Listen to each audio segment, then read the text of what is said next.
Welcome everyone to today's workbook discussion on Zoom. Welcome also to all who join us later by watching or listening to this recording. I'm speaking these words on behalf of Laura Fenimore, the Chief Development Officer and Volunteer Coordinator with the Foundation for Inner Peace, the scribe authorized publisher of A Course in Miracles. We really appreciate your partnership with the Foundation, and if you want to learn more about the Foundation of A Course in Miracles, please visit www.acim.org. If you feel inspired to make a love offering, please visit www.acim.org. And at the top of the page, you will find the word donate. All donations support the work of the Foundation. Each session, we will be delving into a discussion of the workbook lessons in A Course in Miracles, led by a moderator team of volunteers for the Foundation. What does discussion mean? In our gatherings here, we welcome the Holy Spirit to join us. Through his presence, our meeting becomes a joining of equals, to commune with the Holy Spirit's guidance to experience miracles together. Some of the moderators here also support our social media channels, and if you'd like a list of FIP's resources, please email support@acim.org, and we'd be happy to share the resource list with you. Now, let's begin our discussion. And I'll screen share our guidelines. Here we go. If it listens to it, there we go. Yeah. Go ahead, Manu. Manu is a facilitator for today. Thank you, Johanna. Welcome, everybody, once again. As we know, for most of us, these are the guidelines that we so lovingly follow. The whole objective of this meeting is to practice the course. And how do we practice the course? We practice the course by becoming its teachings, embracing kindness, respect for our fellow brother and sister. We stay on course by focusing on the course. Because we are kind and respectful, we always share openly and respectfully. And as we've started to do already, we allow and welcome the Holy Spirit to guide every word we utter and every feeling that we allow ourselves to feel.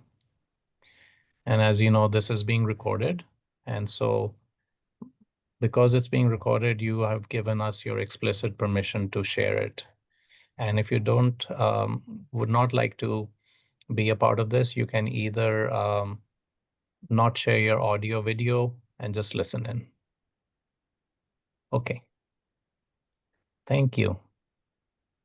So as some of us are starting to do already, let's continue to quiet down, invite the Holy Spirit, feel the peace, and allow ourselves to really feel how it would be if we had no illusions in our minds right now, and we were quietly receiving the love and the safety of our Creator from which we ourselves stream.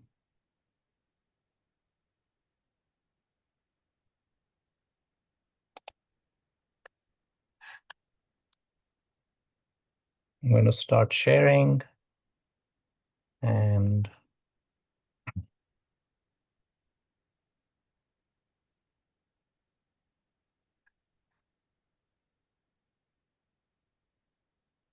so last week we were focused on lesson 107, and I know that everyone here, whoever was present, had a great discussion, and we had used selections from across this lesson. We had read it once and now are coming back to it. So the title of the lesson is Truth Will Correct All Errors in My Mind. And this lesson really takes us down deep. I think it helps us experience the truth. And once again, that is the objective of the course. It's not an intellectual exercise, even though it's a it's an active curriculum in mind training. It is at the end of the day an ongoing practice and an experience, which is where we are being led. And that becomes very clear for us as we read the lesson and especially hone in on paragraph 2. So it'll be worthwhile if we glance through paragraph 1 and 2 and then continue reading and discussing. Johanna, can you please read in your own way paragraph 1 and 2 for us? I'd love to. I don't know how to do it any other way. So you'll just have to settle for my way. Good one. Very good one. All right. Truth will correct all errors in my mind. What can correct illusions but the truth? And what are errors but illusions that remain unrecognized for what they are?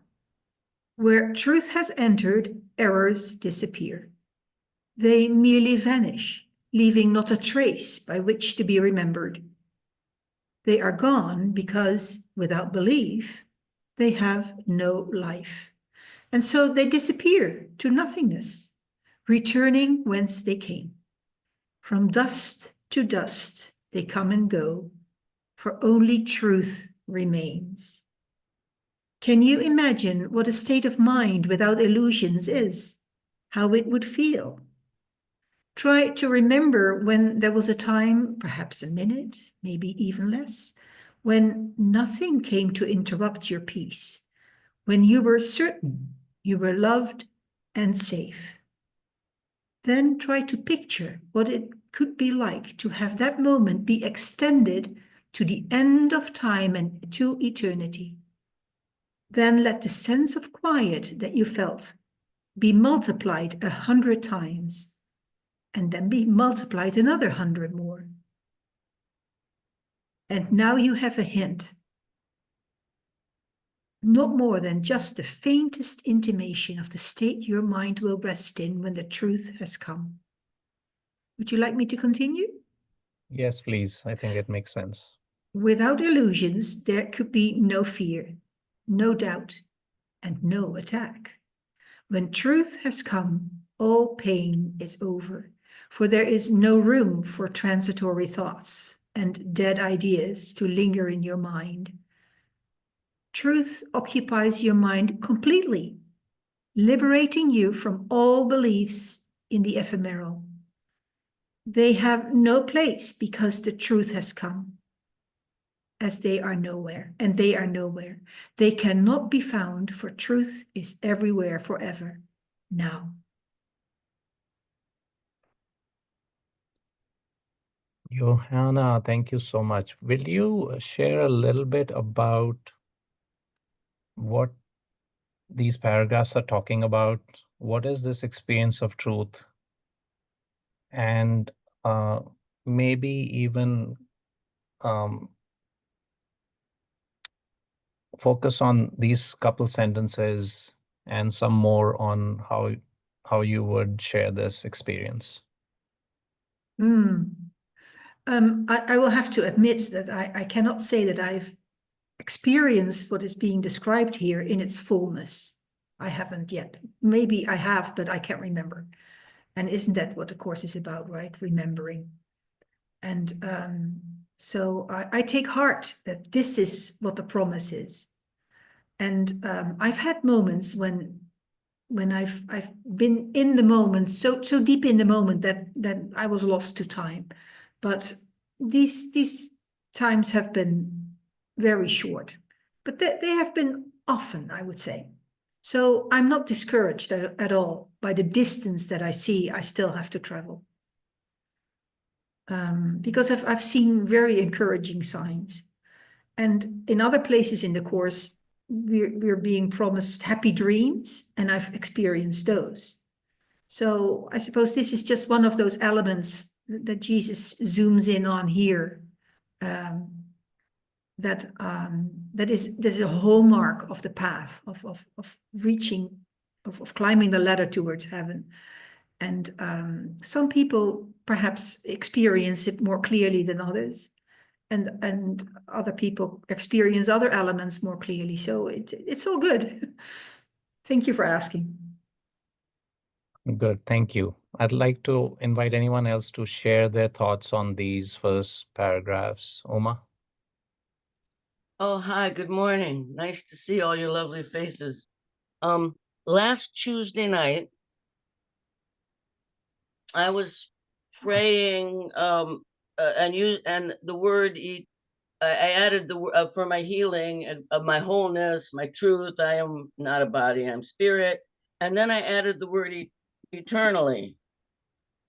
And one of my little light guides went off in the room. So I knew it was important to use this word eternal, because it really did carry the whole thought form, like it points out here. And then later that night, I had a major epiphany where I felt totally loved. I loved everyone everywhere. I forgave and blessed everything. I saw why I created my own trouble clearly 2 years ago. And oh, it's just stunning. And it's continued. It continued big into the next day. And I'm going, well, wait a minute. I was on the course last week. I was on the Zoom last week before this thing happened. I'd also had some emotional clearing the day before. But I'm very, very, very grateful to be completely certain that everything's totally okay. Thank you, Uma. I'd like to invite a couple more people. I'd like to invite Bernie to weigh in on what we're discussing.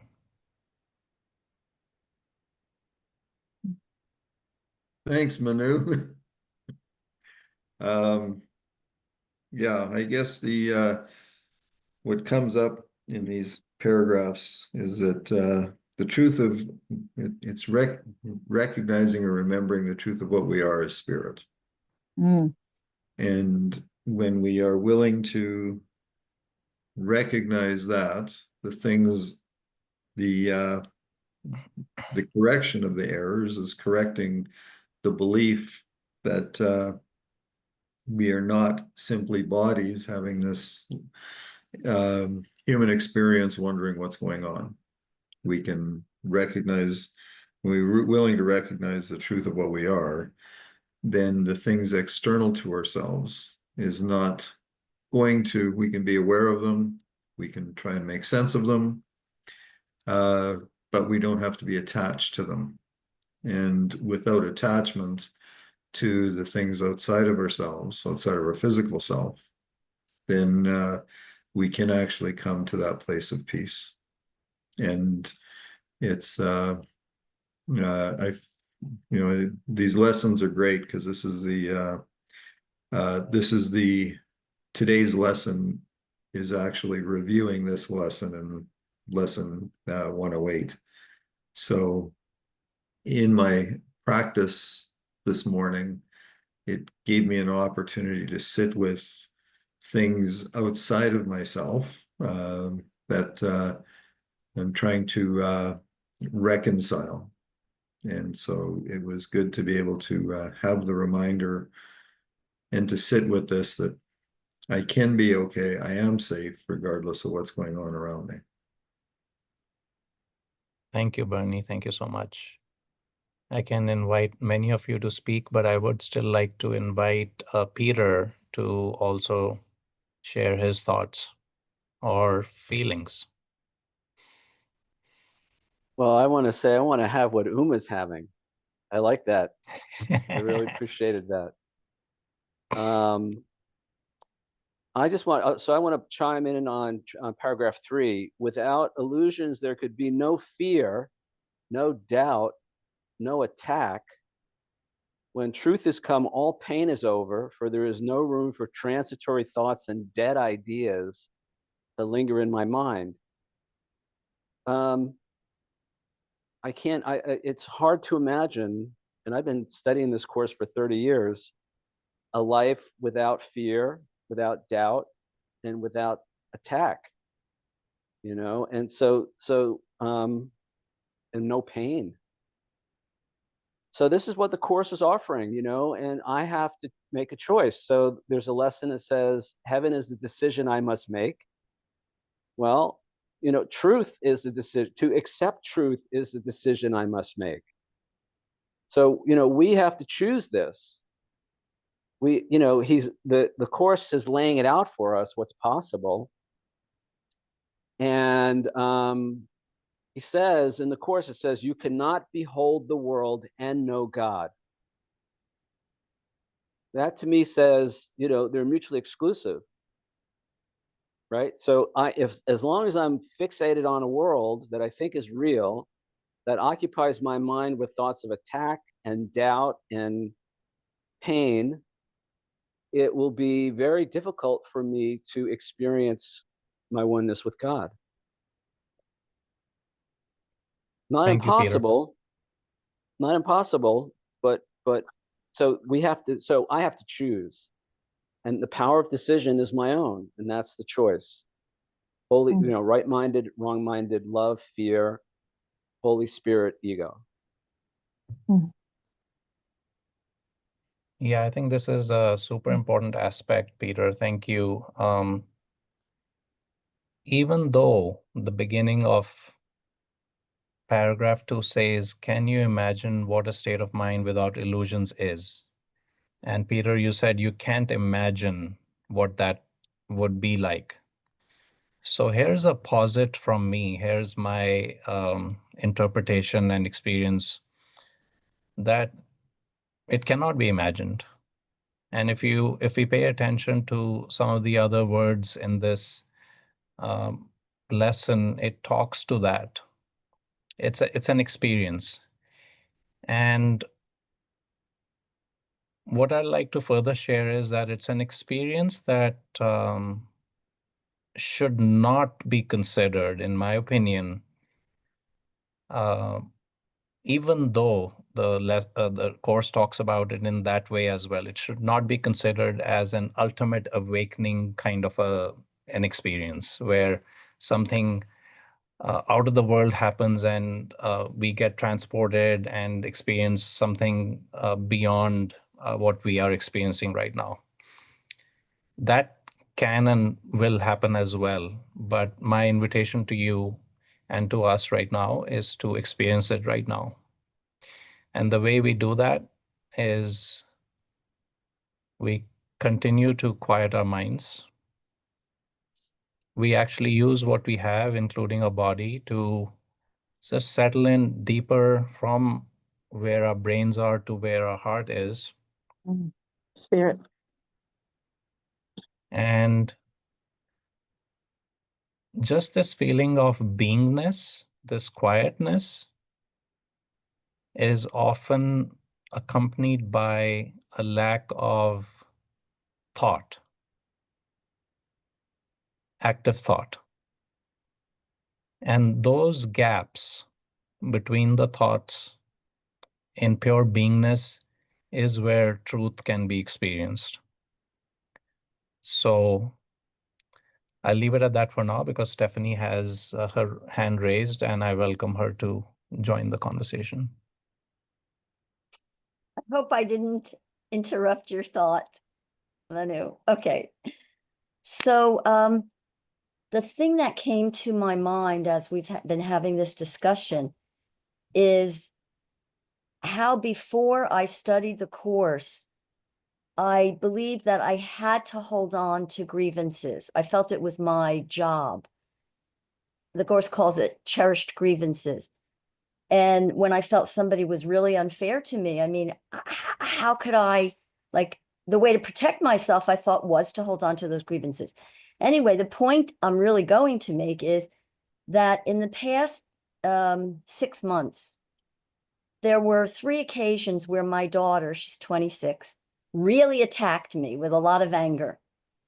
And not that she wasn't angry at me other times, but the difference between the other times and these 3 times was these 3 times I had no fear. I had no insecurity. It was amazing. It was a miracle. I mean, thank you, Uma. It was really surprising to me. And I was very, very grateful. The upshot, I just want to add, is that she has a boyfriend now, and they were having like a little bit of a fight, and he got very hurt feelings. And she told him, "You should speak to my mother because she knows how you feel." I was very surprised, and we did speak. And I was very surprised because she had never really said she was sorry for hurting my feelings. And I didn't, feel I needed to require that. So I feel I've experienced minutes of heaven since I'm studying. I could imagine it. I'll imagine it for everybody. Thank you, Stephanie. And as Johanna was pointing out earlier, my camera goes in and out of focus. I apologize for that. Can't correct it right now. Sora, next, please. So my first thought is minds are one. It happened last week that what I was thinking, Peter articulated, and it had to do with what is the truth and who you really are. And Peter said those words. And today I was thinking that paragraph 2, can you imagine what a state of mind is, really needs to be said as a meditation. And you did that. So that's one point I want, or one piece of gratitude, a gratitude I wanted to share, and the awareness that minds are one. And that's it. That's a very profound section to me. I used it when I was doing workshops. I used to do that a lot. The other thing that occurred to me is, studying the course to me is the application of the course. So I can read the books, I can do my morning lesson, put it away, and then during the day not think about it again.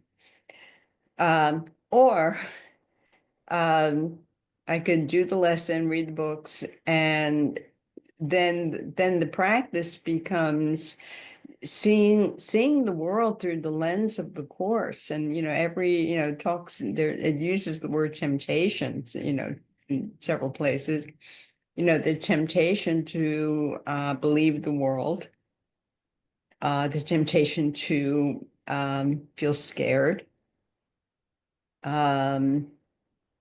and then to take the breath, the holy instant to me is when I take that breath. And even for an instant, I'm feeling, no, that whatever's going on, that's the lie. And through the breath, and that even if it's a moment of silence, that's, to me, that's the practice. So it's not really, it is reading the books because that's how you get the information, and but it's really the application with the practices. Like, Stephanie said with her daughter, and we get opportunities every day, every second, every minute to make that choice. Do I want to hear the truth or know the truth that I'm a child of God? And innocent, that word came up, so maybe you could pick that up later. Or do I want to continue being in fear and believe the ego's lies? Thank you, Sora. I really love the word innocent. And I think that can be an anchor for us to actually drop into a pure meditative experience. As we know from the course, we are driven by guilt. And we are also reminded in so many different ways that that's not who we are. So a simple way to abandon our guilt is to proclaim our innocence and say something like, Dear Father, dear Holy Spirit, I'd like to feel the innocence that I already am. Help me experience it with you right now. And that allows us to experience it and provides a faster, more certain way into a meditative state. Bernie. Thank you, Manu. Yes, I'm enjoying this discussion around the imagining and experiencing. And it takes me back to an experience that I had. And Stephanie, you talked about no fear. And sorry, you talked about just taking a breath. And the situation was I was in a basement fire where a lot of things were going wrong. And in the officer that we had was just completely losing it. So he was screaming Mayday, calling for backup to come and get us. And because of the heat and the intensity that was going on, what they did is they drove the heat down onto us. So it was getting hot in that basement very fast because there was no escape of the heat. And in that moment, there was a moment where it was just a simple breath and asking, is this the last place where this body is going to leave its final message of love to the world? Mm. And so there was no fear. It was just kind of like, if this is what it is time to surrender. And, I got a resounding, hell no, it's time to go and have some fun. And, so with that, I had a rookie with me. He was a rookie officer. And by chance, I had spent more time in those situations than the others. So I gave the rookie some instructions. We got out. It was definitely a harrowing experience, but just being willing to surrender into the moment. And the breath, the inhale and the exhale it was a deeply profound meditation. And the way the Course describes it, in the present moment, it's where the infinite and the eternal meet. And so we can bring the infinite and the eternal into that place. That place is where we find our true self, where there is no fear. And we can accomplish a tremendous amount just by staying in that, with that connection and remembering to connect with our source and what we truly are. So that would be an application of feeling it and experiencing it in, for the most part, a heartbeat. Wow, that's amazing, Bernie. So just to clarify, you were a firefighter in that situation? Yes. Yeah, just wanted to be clear. So that is an amazing application of Course principles and faith, all happening at one of the hardest times possible. Thank you. Thank you. Corinne? Yes, and I think hopefully I'm unmuted. Yes, okay. Yes, yes. Thank you. Yeah, I applaud you, Bernie, with that situation. I feel only strengthened your commitment to the Course and understanding of it, and that allowed you to stay within the Holy Spirit within yourself. So that's an amazing experience that it sounds to me strengthened your, as I said, understanding and commitment and following what Jesus is teaching us. So I'll remember that whenever there's an experience in my life. Hopefully that will never happen to me, but if something serious happens in my life, I'll remember your experience. and to stay, to ask the Holy Spirit to guide what I do and what I say. And that's what I wanted to add to the conversation, that to find that peace and who I truly am is an experience of going within very deeply, like Manu, you mentioned, going down to where the heart is. But even I can't say where it exactly is in me, but I can feel it. And it's where the Holy Spirit lives. And I could always ask the Holy Spirit, how do I respond to this? Just by thinking of the Holy Spirit. And the Holy Spirit puts words in my mouth that surprised me, in order to respond to situations or to people's reactions or their pain or their misgivings or even lack of understanding. And just today I said to a friend, we don't understand everything that we see, and we certainly don't. And that's, to me, a very good point when we think we're in pain, or we think we're hurt, or we think we've been insulted, or whatever it may be, or we think that we're being attacked, and we may be at that point, but to go above that experience that we think we're having, or that it feels like we're having, and to remember the Holy Spirit. And that for me allows me to respond in a different way than if I didn't think of the Holy Spirit. It's a huge difference between night and day. So I wanted to add that to the conversation. And thank you for allowing me to. Yes, of course, that's like pretty much a distillation of how we practice the course, whether it's in the middle of a firefight, or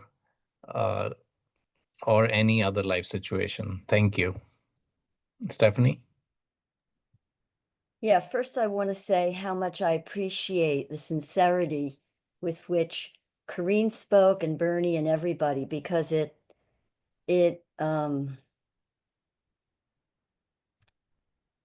I'm just grateful for it. But I also wanted to say that Bernie brought up an experience I had recently, which is very different from Bernie's. And yet there was something in common with the two experiences.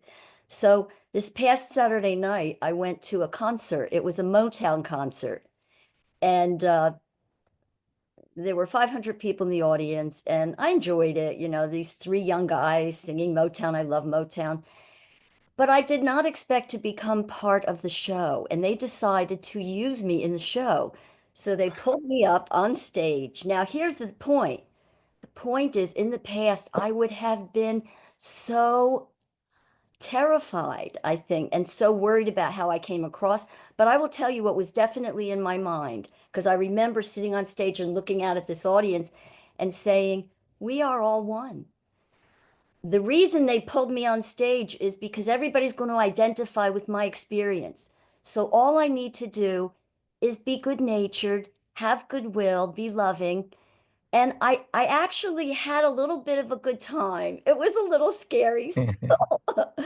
But anyway, I did post it. So if you want to see it, you can see it. But, they say that the thing that people are most afraid of is speaking publicly, is even more so than dying, they say. That's what research supposedly says. But in any case, I was very grateful that I knew what I know. So thank you. Yeah, that can be a very scary situation, and you just kind of you flew into it, and that's beautiful. That's beautiful. Yep. Very courageous of you, and that's why you were able to enjoy it and be just a part of the experience instead of thinking, how are people looking at me or viewing me, or how do I show up? So Manu, can I just comment real quickly on what you said? The only courage was in remembering that we are one and that it's not about me. it really wasn't about me. It seemed to be about me. People thought it was about me, but I didn't really think it was about me. Beautiful, beautiful. Yeah, definitely another great example on how to practice the course. And so before you jump into the fire or jump onto the stage, just remind yourself and everyone else that we are one. And so it's just the whole experience, right? Then at that point, beautiful. I think that's a great example. Thank you. All right, so let's take this moment to now move on to a next paragraph. And I'd like to call Bill. Bill, are you up to reading us the next paragraph here?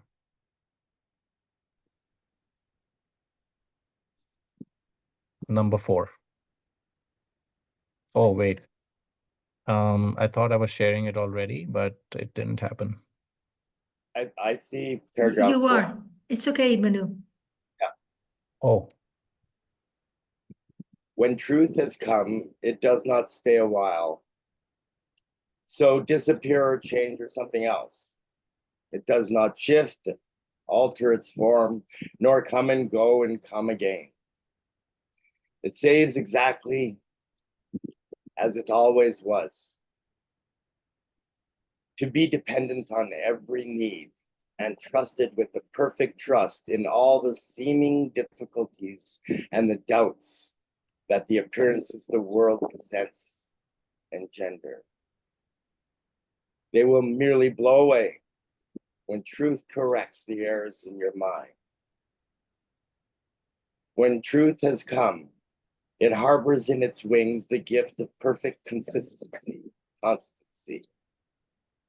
and love, and which does not falter in the free face of pain, but looks beyond it, steadily and sure. Here is the gift of healing, for the truth needs no defense, and therefore no attack is possible. Illusions can be brought to truth, to be corrected, but the truth stands far beyond illusions, and that cannot be brought to them to turn them into truth. thank you, Bill. Would you feel like saying anything about those words?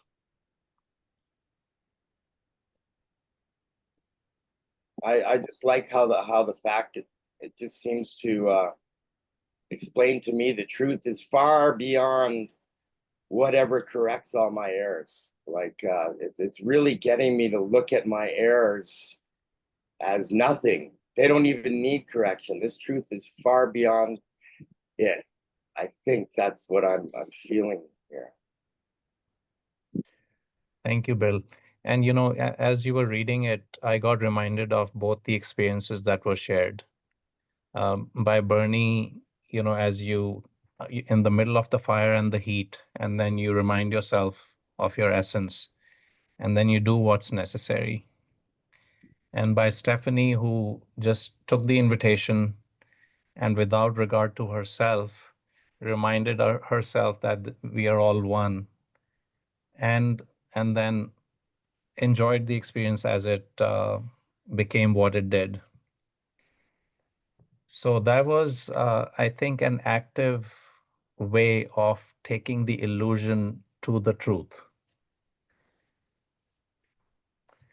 And so that's what came to my mind. It was very clear. It was beautiful and so illustrative. So thank you so much for sharing.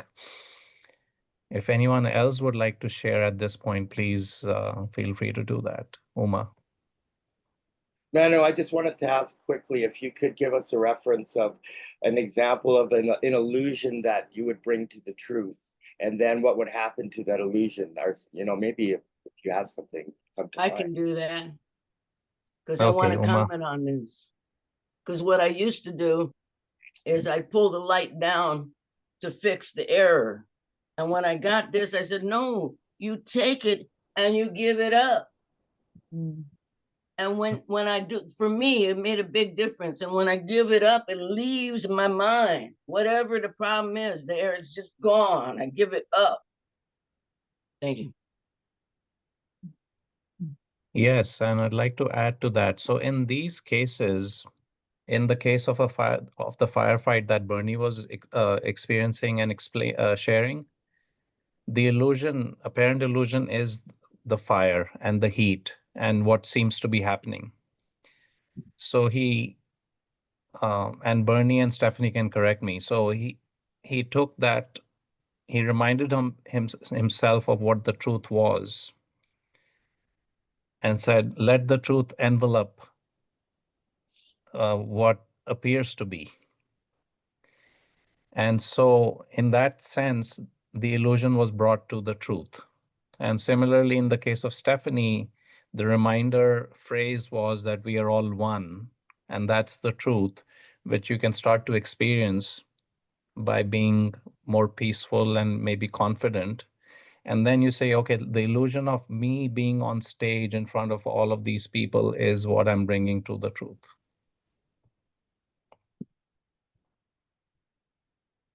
Makes sense. Sora.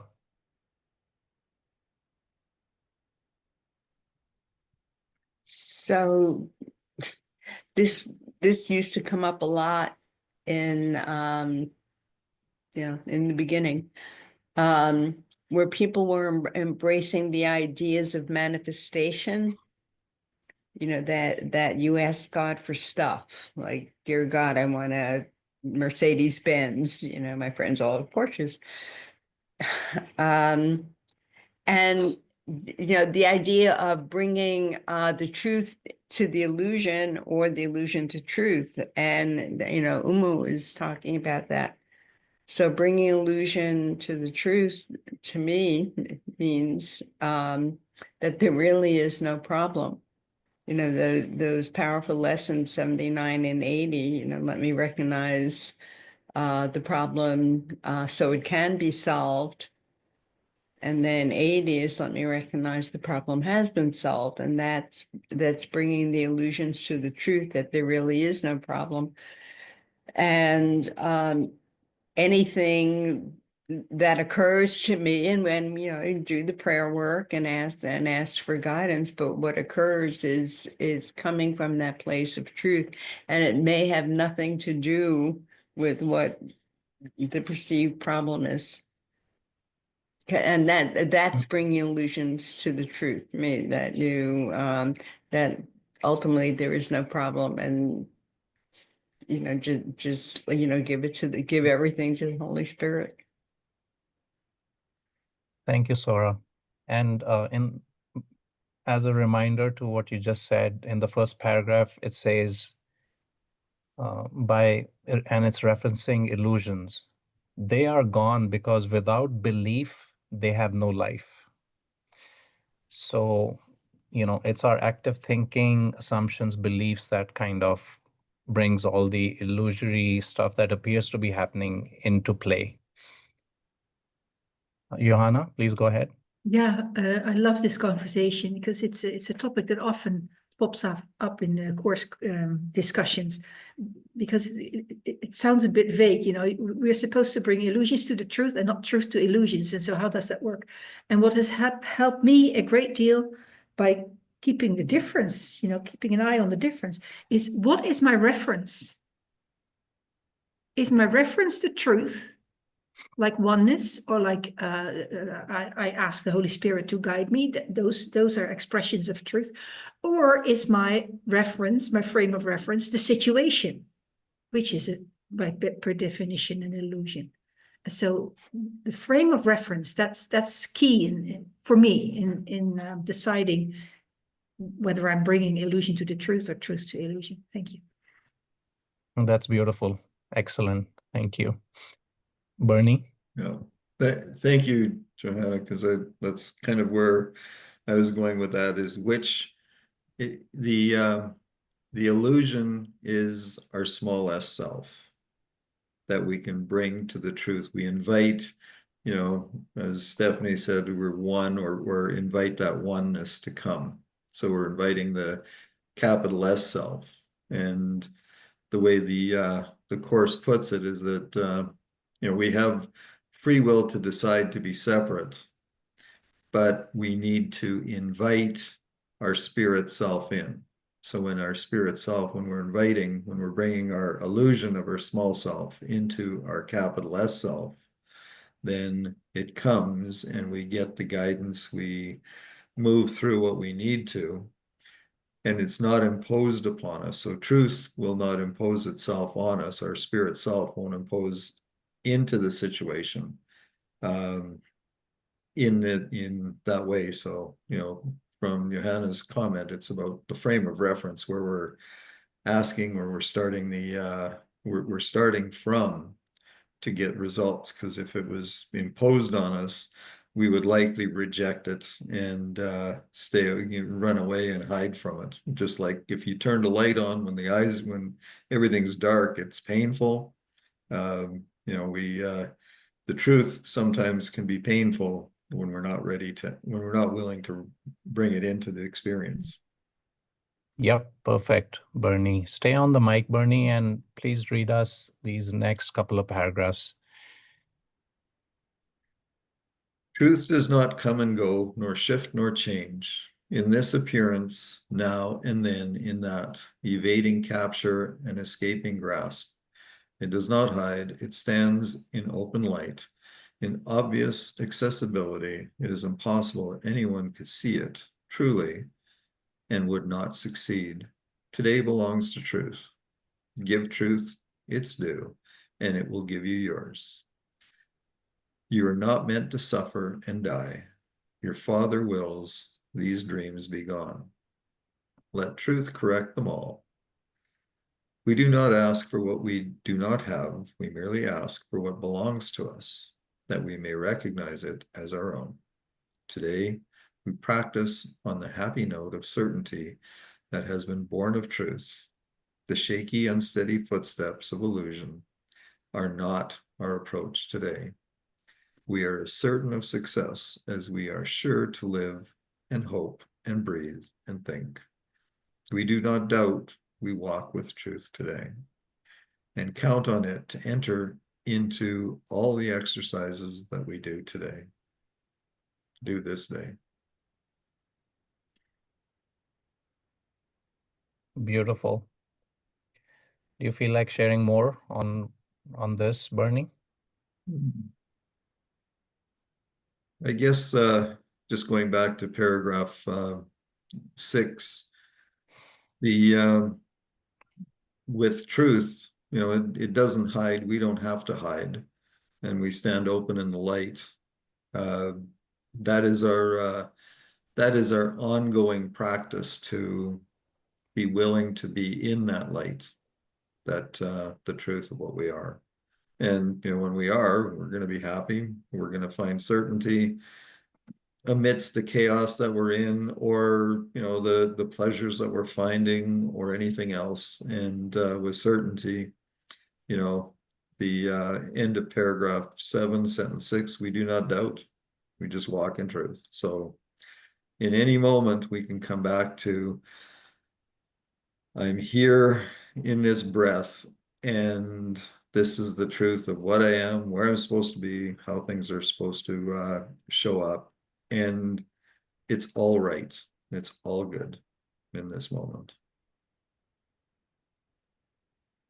Yeah, thank you, Bernie. Actually, keep reading through paragraph 8, because that's essentially what you were almost referencing as well. Begin by asking him who goes with you upon this undertaking that he be in your awareness as you go with him. You are not made of flesh and blood and bone, but were created by the selfsame thought, which gave the gift of life to him as well. He is your brother, and so, like you, your Father knows that you are both the same. It is yourself you asked to go with you, and how could he be absent where you are? Gosh, that's hair-raising. And it's yeah, it's I had to do that, Manu. yeah.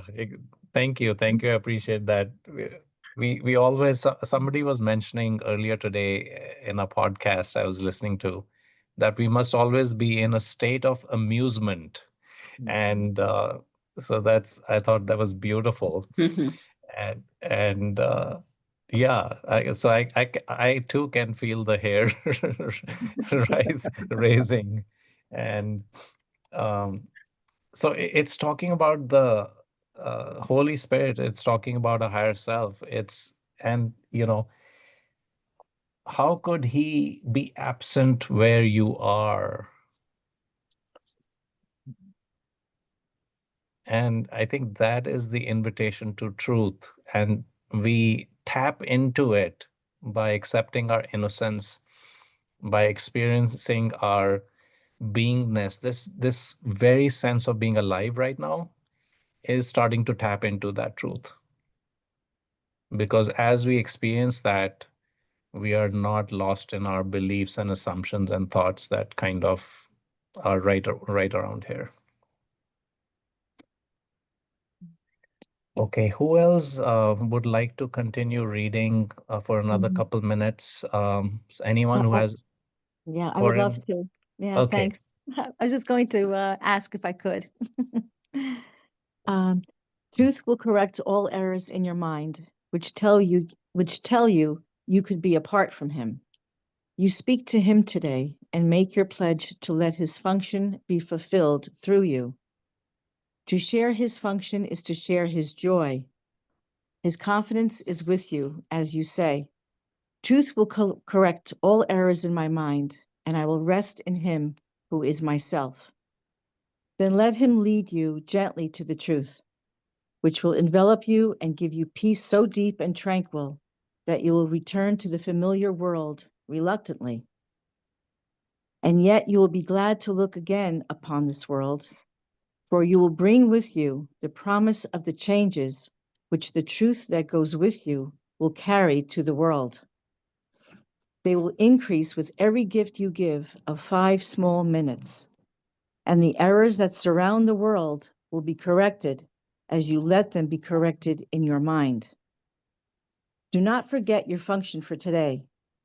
Each time you tell yourself with confidence, truth will correct all errors in my mind, you speak for all the world and him who would release the world, and he would set you free.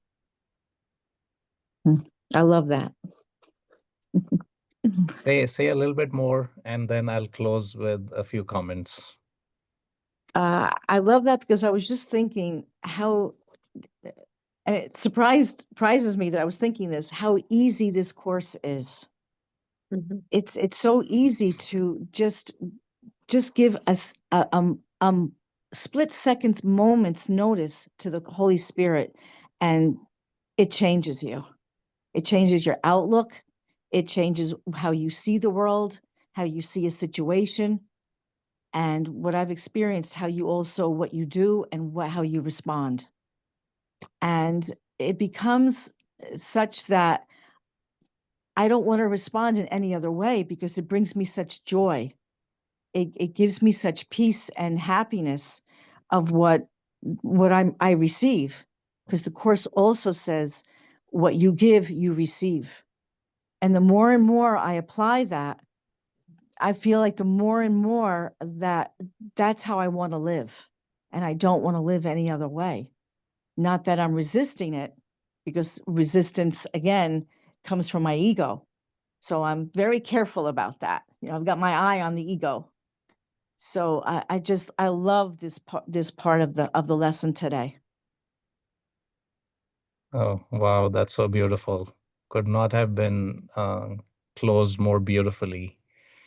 Thank you. It asks us to give these 5 minutes, but we've all collectively given gift to ourselves this whole hour. Thank you so much. Thank you.